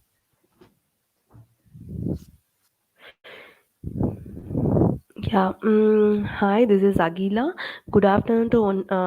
Thank you for giving this opportunity. I'm from Stella Maris College. So, Geetanjali ma'am is assistant professor of Stella Maris College. So, move on to my presentation. So first part will be abstract part. Sign language means for communication by hearing and or vocally impaired persons. It uses visually communication to convey the thoughts of an individual. A person with no knowledge of sign language finds it's difficult to communicate with those who have to speak and have hearing difficulties.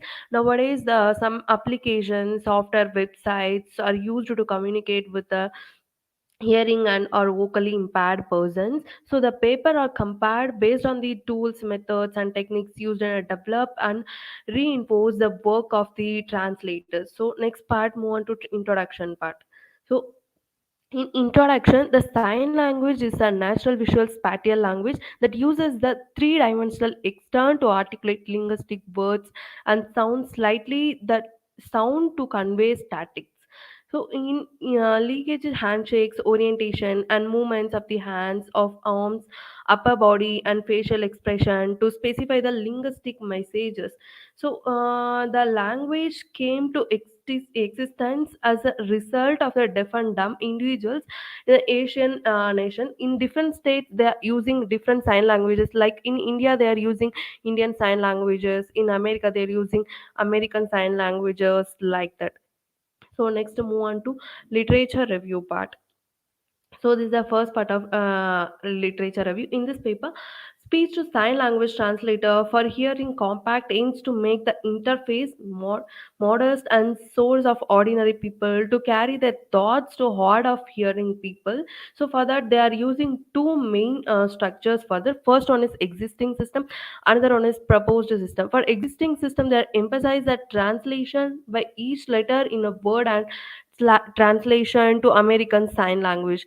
In a proposed system, the system is designed to translate each word that is received as an input into a sign language. This translator has some main method like form of input, speech recognition, pre-processing of text, porter stemming algorithm, text to sign language, like that.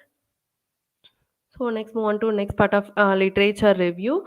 In sign language does not have any exact written form. Like audio to sign language translator presents a new technologies for audio to sign language translator using a Python. Python is the most trending computer language used in nowadays.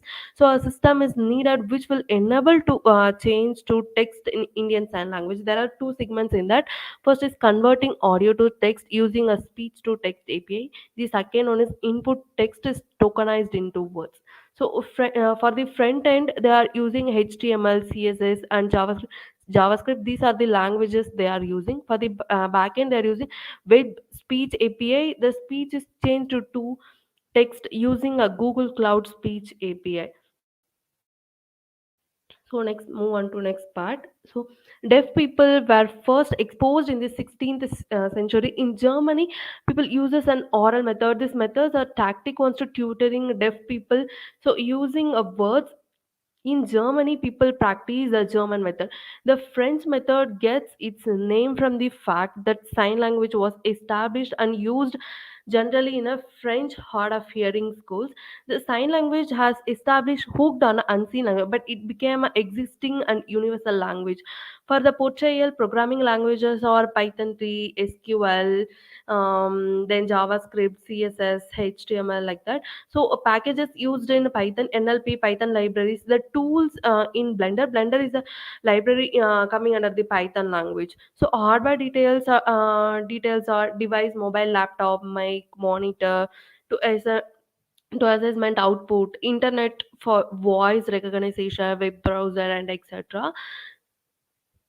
So next is speech to Indian Sign Language transfer project devices. This by using a rule-based process for constructing a set of acronyms. So many sign languages are built to communicate with the deaf and dumb people. It's coming under these some rules. So each sentence and word is transformed into tokens, and for each token recognize a part of speech which it hits after which unambiguous action is taken. Each word is renewed to its root word, and auxiliary verbs are detached. So NLTK library and producing a robust and impactful application. So Signal also is a kind of language, sign language. signal illustration tools to symbolize the sign language in the form of embodiments. So the simple example for that, YouTube iframe API is used to demonstrate output on the web application.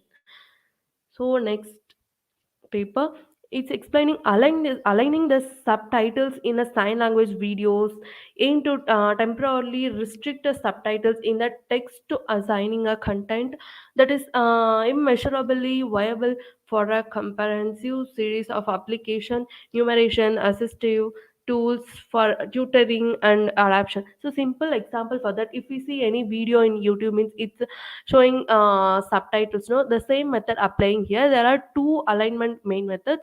First is temporal localization of individual signs, the second one temporal localization of sign categorization. So these are the two alignment methods. Then two keys for ascending and conversation to constant signing showing unobstructed terminologies, or first one is the parting of signing into sentence like units.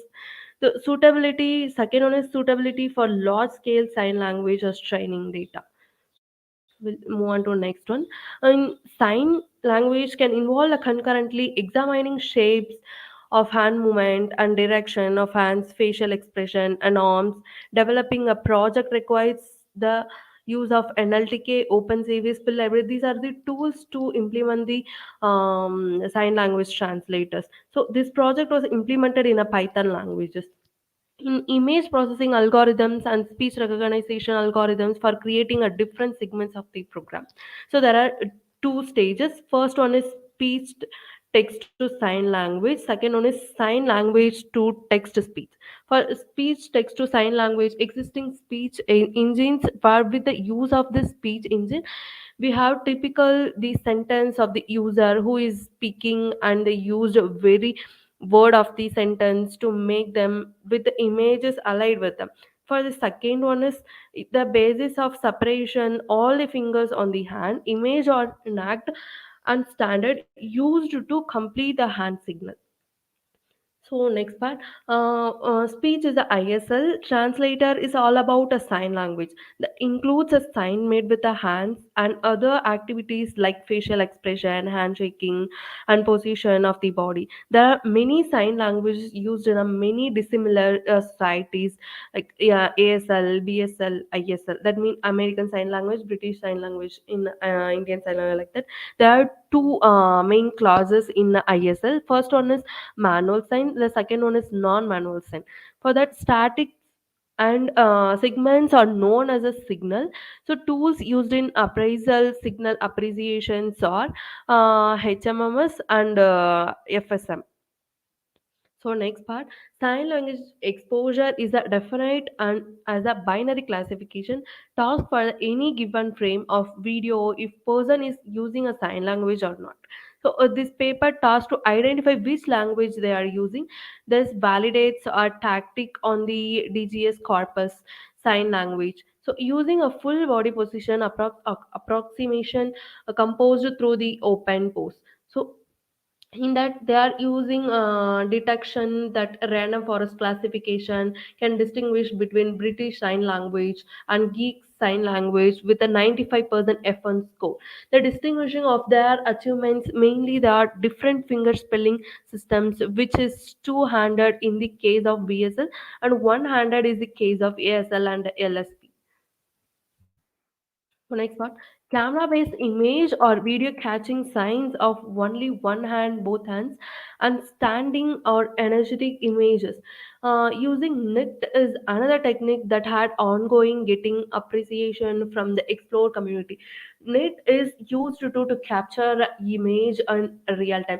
Simple example for that, a Microsoft NIT is a sign camera devices that capture a user's activity in a real time.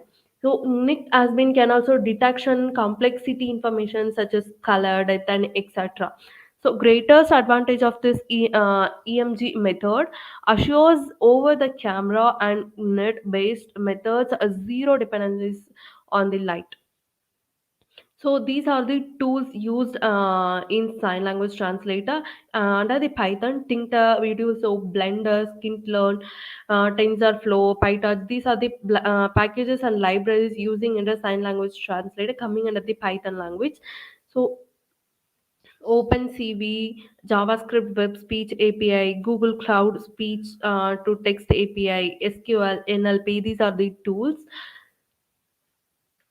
So finally coming under the conclusion and future goal. So in this paper, efficient English audio to ISL sign language has been used.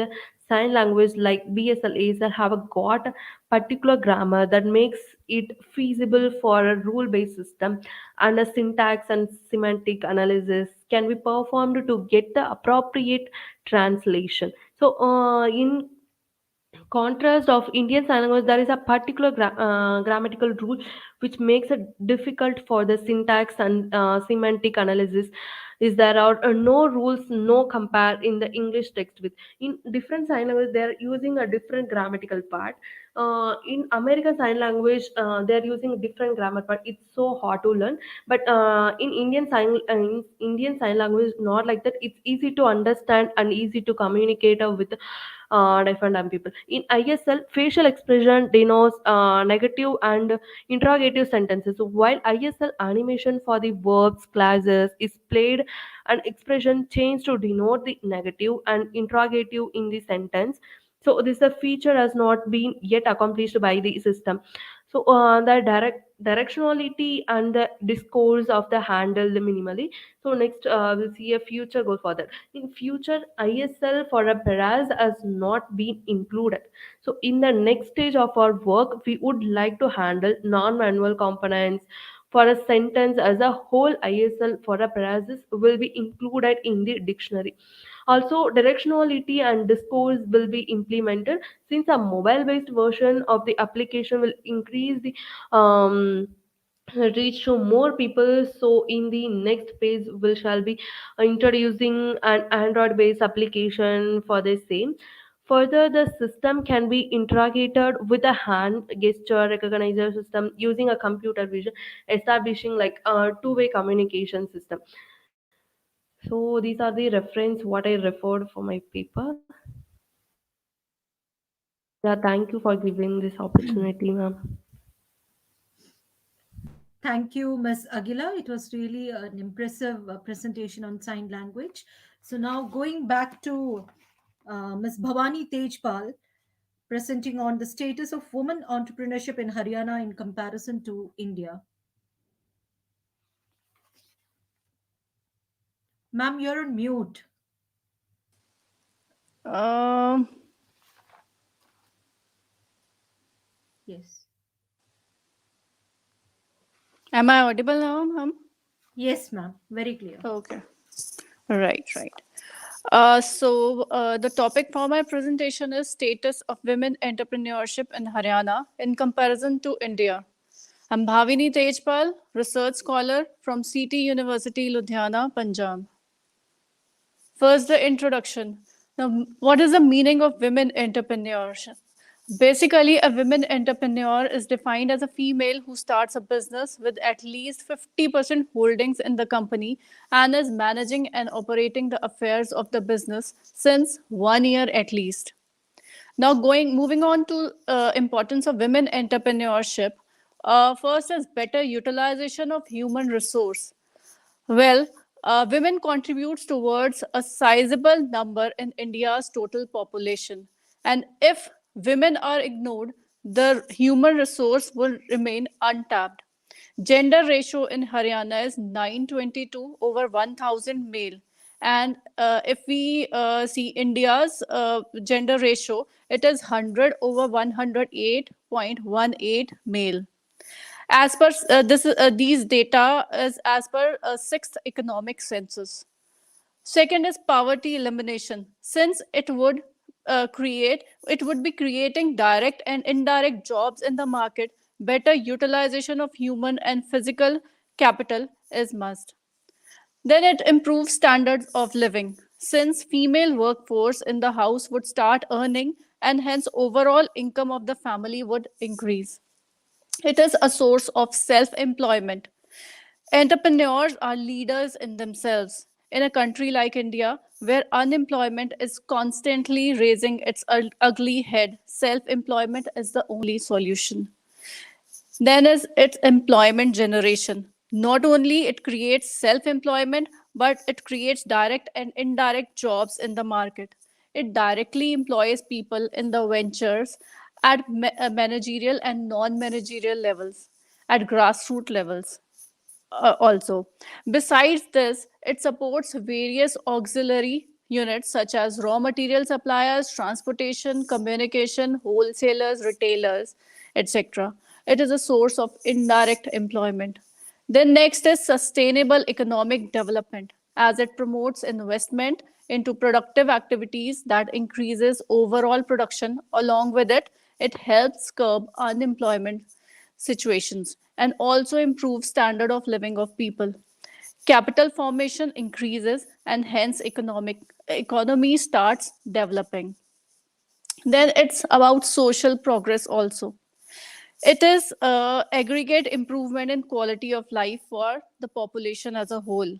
If we look at the social progress, overall social progress, when the employment levels would increase and standard of living would improve, the overall income, health status, and freedom would get a boost. It facilitates work life balance. Predominantly, the role of women in a country like India was of a homemaker. They earn or not, but the burden of family and housekeeping falls on her shoulders. Most of the women do not opt to work or drop the job later in life since the work life balance becomes difficult to be maintained. Working hours in corporate sector are too long, but if they are self-employed, they are their boss and can manage the working time and hence their productivity increases. It supports women empowerment. Women in entrepreneurial sector are financially independent, confident and practice decision making. Moving on to next, review of literature. In a nutshell, I would just summarize it. The main motivating factor is to earn money and be financially independent. Women entrepreneur is more prevalent in traditional and small scale sectors due to risk factors involved. And a lot needs to be done for upliftment of self-employed women from government side, though there are many programs and training courses run by central and state government both. This is the review of literature I have summarized. Research gap. Earlier studies summarized in review of literature focus on the various challenges and problems faced by women entrepreneurs in India and other countries. Yet the areas need to be explored further in the state of Haryana.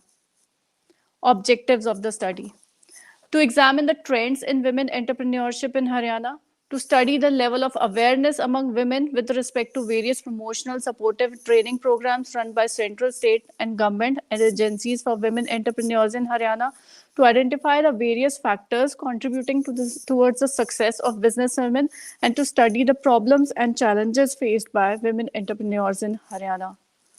Universe of the study is all women entrepreneurs in Haryana. My sources of data are primary data and secondary data. For collecting primary data, a structured questionnaire has been drafted consisting of closed-ended and open-ended questions, and respondents have been selected through random and stratified sampling method. Secondary data sources mainly cover annual reports of concerned businesses. Sample size, the sample response of 100 women entrepreneurs from Haryana has been considered for the study, mainly focusing small, micro, and cottage industries. Sampling techniques. Respondents have been selected through random and stratified sampling method from rural, urban, and semi-urban sectors of Haryana. Both organized and unorganized sectors have been covered. These are the hypotheses of the study. Findings of the study. There are various opportunities available for women entrepreneurs in Haryana. First is better educational opportunities and improvement in female literacy ratio. As per Haryana Census 2021, female literacy rate is witnessing an upward trend. There are 35 women colleges in Haryana, and it has witnessed more female than men going for higher education. Then government support and training programs for women entrepreneurs. To quote some, are Beti Bachao, Beti Padhao, Mahila E Haath, Swadhar Gray, then Sri Shakti, Udyogini schemes, Central Kalyani schemes, Bharatiya Mahila Bank, business loans, etc. The changes in the mindset of society as a whole. Factors like improvement in gender ratio, percentage of females going for higher education, increase in number of working women, getting assistance of house helps, financial independence, etc., support this point. Then there are some biological determinants as well, as history proves that women are more committed and organized toward their responsibilities and have specific qualities that guarantee success in business. These are the problems and challenges faced by women entrepreneurs in Haryana. The initial problems and obstacles faced at the time of starting a business, especially maintaining the work-life balance, is really hard. As far as education system and organization structure of Haryana is concerned, the views are mixture of positive and negative experiences. Most of the respondents from developed districts like Gurugram, Panchkula, Ambala believe that education system and organizational structure support and encourage entrepreneurship among women, totally conflicting the views of women belonging to backward areas like Bhiwani, Jind and Hisar. The responses of women entrepreneurs about family problems reveal that they lack family support. The perception of men towards women entrepreneurs is sometimes negative. These are the conclusions and recommendations. To investigate the challenges and opportunities for women entrepreneurs in Haryana, an analysis of 100 respondents engaged in women entrepreneurship was made. The results show that family responsibilities, lack of support from peer group, gender discrimination, orthodox society, difficulty in obtaining finance, present education system are some of the problems and challenges faced by women entrepreneurs. As far as opportunities are concerned, our society is undergoing a radical change in their mindsets. There are various promotional, supportive, and training programs run by central and state government in support of women entrepreneurship that I already mentioned. Though most of the stakeholders are unaware of the various opportunities existent in the state of Haryana, it is recommended that women aiming to attain success in the field of entrepreneurship must go through various challenges and opportunities prevalent in the business environment of Haryana. They must also analyze their strengths and weaknesses by performing SWOT analysis on individual basis. These are the expected outcome of my study. The present study would benefit some stakeholders in multiple ways. First is Government of Haryana. By studying the trends of women entrepreneurship in Haryana, the present study would evaluate the success of various ongoing government programs for women entrepreneurs. Their awareness levels among aspiring women would also be analyzed. This would give an idea about the various shortcomings in the women entrepreneurial development programs. Then it's financial institutions. There are various financial programs run by commercial banks, SIDBI, SFC, ICCI, etc. For the support of women going for self-employment. The present study would highlight the various difficulties faced by women in obtaining the finance. Then women entrepreneurs itself. An effort would be made to frame some fruitful suggestions and recommendations to nurture women entrepreneurship in a better way by identifying the various factors that contribute to the success among self-employed women. Women organizations. Some of the women organizations fighting for women in India are Self-Employed Women Associations, Snehlata, NEN, Azad Foundation, Maqam, etc. This study would enable these women organizations to understand the problems and challenges faced by self-employed women in a better way. These are the references. Thank you. Thank you, Ms. Bhavani Tejpal, for that crisp and clear presentation. Yeah, So thank you, now, ma'am. Thanks for giving me the opportunity. Thank you so much. yeah, if our participants have any queries, they can share their queries and doubts in the chat box. Participants, if you have any queries, please share it in the chat box.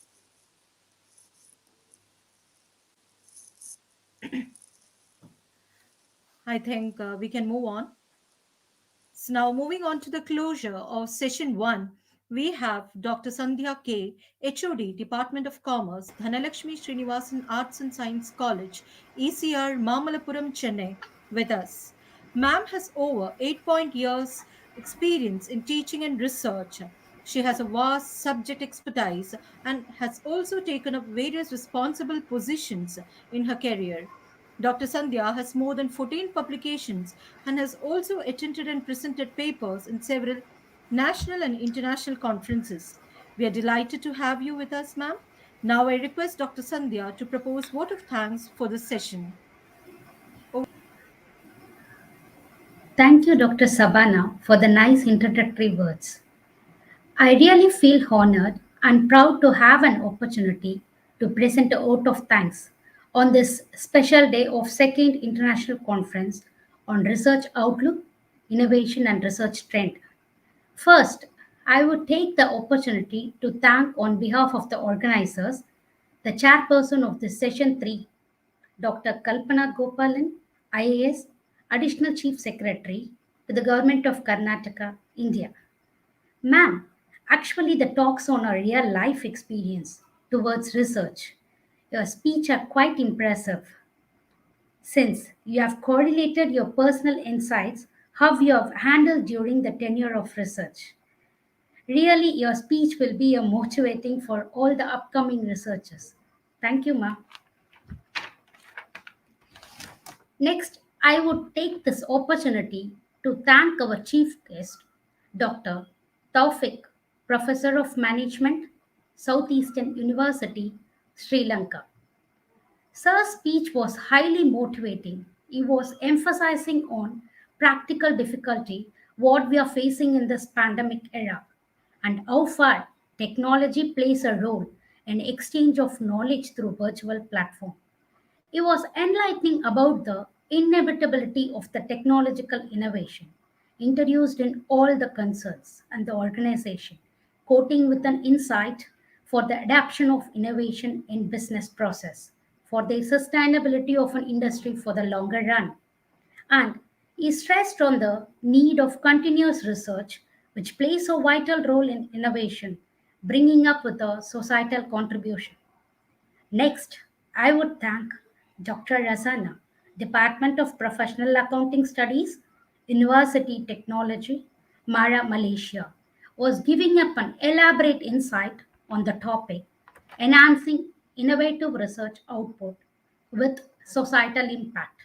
Ma'am, your speech was giving us with a more idea on how a research has to be progressed on stage by stage analysis, how to increase the effectiveness of research through societal contribution, and was highlighting the growth and the advancement in the Western countries in the progress of research. 10. Stressing more importance on research spin-off. Really thankful, madam, for your wonderful deliverable. Next, I would thank Professor C. Madan Periyasamy, Principal from Dhanlakshmi Srinivasan College of Arts and Science, Chennai, for his warm felicitation address. Finally, I would like to thank the presenters for their valuable input in terms of their multidisciplinary research title, covering up with the theme of an international conference. Thank you, presenters. Once again, as a final note, I would like to thank all the organizing committee members to create a forum where research from different countries connecting in a single platform to explore their knowledge and research. Thank you all. Thank you, ma'am. Now, we have come to an end to the forenoon session and we'll resume further at sharp 3 p.m. Indian time. Thank you.